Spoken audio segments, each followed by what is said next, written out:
ইরানে টানা ১১ দিন বোমাবর্ষণ করে ইসরায়েল কি অর্জন করল?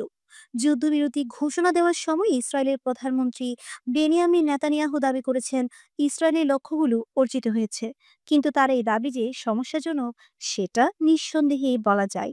এই স্বল্পস্থায়ী যুদ্ধের শুরুতে নেতানিয়াহু দুটো লক্ষ্যের কথা ঘোষণা করেছিলেন: এক, ইরানের পরমাণু কর্মসূচি গুড়িয়ে দেওয়া; দুই, ইরানের শাসন ব্যবস্থার বদল।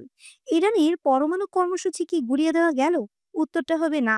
এটি মনে হচ্ছে যে ফর্দ পারমাণবিক স্থাপনায় যুক্তরাষ্ট্র হামলা চালানোর আগেই সেখান থেকে ফিউশনযোগ্য বা বিভাজ্য পদার্থ সরিয়ে নিয়েছিল।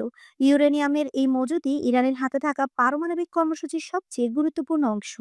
ফলে ইরানের পারমাণবিক কর্মসূচি ঘুরিয়ে দেওয়ার লক্ষ্যটি ব্যর্থ হয়েছে। ইসরায়েল হামলা চালিয়ে ইরানের পারমাণবিক কর্মসূচির যদি কোনো ক্ষতি করে থাকে, সেটা আসলে কি?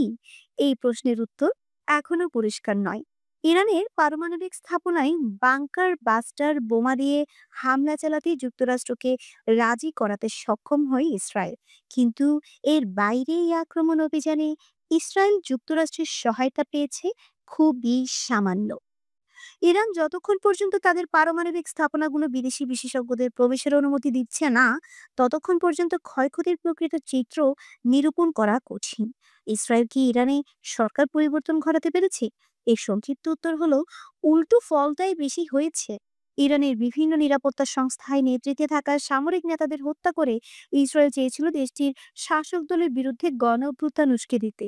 এই কৌশল এসেছে ইসরায়েলিদের সেই দৃঢ় বিশ্বাসের উপর ভিত্তি করে, যেখানে তারা মনে করে শত্রু রাষ্ট্রকে অস্থিতিশীল করার সেরা উপায় হলো জ্যেষ্ঠ নেতাদের হত্যা করা। কিন্তু এই কৌশল কখনোই কাজ করেনি। একমাত্র সম্ভাব্য ব্যতিক্রম হতে পারে লেবাননে হিজবুল্লাহ নেতা হাসান নাসরুল্লাহর হত্যার প্রভাব। তবে হিজবুল্লাহর দুর্বল হওয়ার পিছনে লেবাননের অভ্যন্তরীণ রাজনৈতিক গতি প্রকৃতির ভূমিকা ছিল সবচেয়ে বেশি। অন্য সব ক্ষেত্রে এই নেতৃত্বকে নিকেশ করে দেওয়ার ইসরায়েলি এই কৌশল বড় কোনো রাজনৈতিক পরিবর্তন আনতে ব্যর্থ হয়েছে। ইরানের ক্ষেত্রেও ইসরায়েলি এই কৌশল ব্যর্থ হয়েছে। এইসব হত্যাকাণ্ডে সরকারের প্রতি ইরানি জনগণের সংহতি জোরালো হয়েছে। ইরানের ইসলামিক বিপ্লবী গার্ড করে শীর্ষ কমান্ডারদের হত্যা করে আইআরজিসি সম্ভবত ইরানি রাজনীতির ক্ষমতাধর শক্তি। একই সঙ্গে ইরানি জনগণ সবচেয়ে ঘৃণা করে এমন একটি সংস্থা আইআরজিসি। তা সত্ত্বেও অনেক ইরানি যারা ইসলামিক রিপাবলিক ও বিশেষ করে আইআরজিসির কঠোর বিরোধী, তারাও ইসরায়েলের হামলার পর সরকারকে সমর্থন দিয়েছে।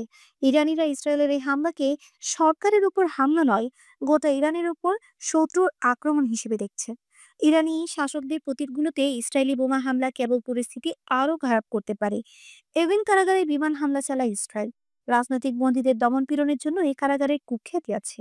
ইসরায়েল কারাগারটি হামলা চালিয়ে ইসলামী প্রজাতন্ত্রের দমন পীড়নের বিরুদ্ধে ইরানি জনগণের সংগ্রামে সহায়তা দিতে চেয়েছিল। অথচ বাস্তবে এই হামলার ফলে বন্দীদের অবস্থা আরো শোচনীয় হয়েছে, কেননা কর্তৃপক্ষ অনেক বন্দীকে অজ্ঞাত স্থানে সরিয়ে নিয়েছে। তেহরানে ইসরায়েল ডুমসডে ক্লকে বোমা হামলাটি ছিল নিতান্তই হাস্যকর। ইরানের রাষ্ট্রীয় সম্প্রচার কেন্দ্র আইআরআইবিতে ইসরায়েলের বোমা হামলাও ছিল একেবারেই উদ্ভট। ইসরায়েল দাবি করেছিল ইরানি শাসকদের প্রোপাগান্ডা প্রচারের চেষ্টা রুখে দিয়েছে। এই বোমা হামলার পর অনেক ইসরায়েলি বলেছিলেন এটি ইসরায়েলের টেলিভিশন চ্যানেলগুলোতেও হামলা চালানোর ক্ষেত্রে ইরানকে ন্যায্যতা দিবে। ইসরায়েল যদি এর ঘোষিত যুদ্ধের লক্ষ্য অর্জন নাই করতে পারে, তাহলে অন্তত বিশ্ব জনমতকে কি তার পক্ষে টানতে পেরেছে? এটি সত্য যে মার্কিন প্রেসিডেন্ট ডোনাল্ড ট্রাম্প ও যুক্তরাষ্ট্র ইরানের পারমাণবিক স্থাপনায় হামলা চালিয়েছে। এই হামলার মাধ্যমে তারা আন্তর্জাতিক আইনের কয়েকটি গুরুতর নিয়ম লঙ্ঘন করেছে। এর দীর্ঘমেয়াদী প্রভাব পড়বে বলেই মনে করা হচ্ছে। যাই হোক, ইসরায়েলের পাশে দাঁড়িয়ে ট্রাম্প যুদ্ধ যুক্ত হয়েছিলেন, কিন্তু হামলার পরই যুক্তরাষ্ট্রের কৌশলগত বোমারু বিমান যুক্তরাষ্ট্রে ফিরিয়ে নেওয়া হয়। ইরানে যুক্তরাষ্ট্রের বোমা হামলার আগে ও পরে ট্রাম্প বারবার জোর দিয়ে যুক্তরাষ্ট্র ও ইরানের মধ্যে চুক্তির বিষয়ে তার আকাঙ্ক্ষার কথা বলেছেন, সেখানে ইসরায়েলকেও অন্তর্ভুক্ত করা হতে পারে। অবস্থার দৃষ্টিতে মনে হচ্ছে যে মার্কিন প্রেসিডেন্ট ইসরায়েলকে সহায়তা করেন তার নিজের এবং উপসাগরীয় মিত্রদের স্বার্থ রক্ষার উদ্দেশ্যে। বিশ্বের বেশ কয়েকজন নেতা খুব দ্রুত যুক্তরাষ্ট্রের হামলার সমর্থন করেন। একই সঙ্গে তারা ইসরায়েলের আত্মরক্ষার অধিকারে সমর্থন দেন, কিন্তু তাদের কেউই ইসরায়েলের কঠোর দাবির তালিকা গ্রহণ করেননি। ইসরায়েল যেসব দাবি করেছিল এর মধ্যে ছিল ইরান যেন একেবারেই ইউরেনিয়াম সমৃদ্ধ করতে না পারে। বিশ্ব আবার কোনো পারমাণবিক অস্ত্র নয়, সেই নীতিতেই ফিরে গেছে। ইরান এরই মধ্যে এই নীতি মেনে চলার ব্যাপারে আগ্রহী বলে জানিয়েছে। মধ্যপ্রাচ্যের কার্যকর উন্নয়নের ক্ষেত্রে ইরানকে বিশ্ববাসীর জন্য একটি বৈধ অংশীদার হিসেবে মনে করছে। এটি ইসরায়েলের জন্য একটি পরাজয় এবং ইরানের জন্য একটি বিজয়। ইসরায়েলের একেবারে কেন্দ্রে যে বাস্তব ও ব্যাপক ক্ষয়ক্ষতি হয়েছে সেটাও বিবেচনায় নেওয়া উচিত। এই যুদ্ধে ইসরায়েল খুব দ্রুত ইরানের আকাশ সীমায় নিজেদের আধিপত্য প্রতিষ্ঠা করেছিল এবং প্রায় ইচ্ছেমতো হামলা চালাতে পেরেছিল। কিন্তু ইরানের ক্ষেপণাস্ত্র বারবার ইসরায়েলের সুপ্রসিদ্ধ আকাশ প্রতিরক্ষা ব্যবস্থা ভেদ করে বারবার তেল আবিব, জেরুজালেম সহ একেবারে কেন্দ্রে এবং দেশের সর্বত্র আঘাত আনতে সক্ষম হয়। ইরানের এই হামলায় গোটা ইসরায়েল কার্যত অচল হয়ে পড়ে। নজিরবিহীন হতাহত ও ক্ষয়ক্ষতির ঘটনা ঘটে। ইসরায়েলের প্রতিরোধমূলক ক্ষেপণাস্ত্রের মজুদ ফুরিয়ে আসছিল।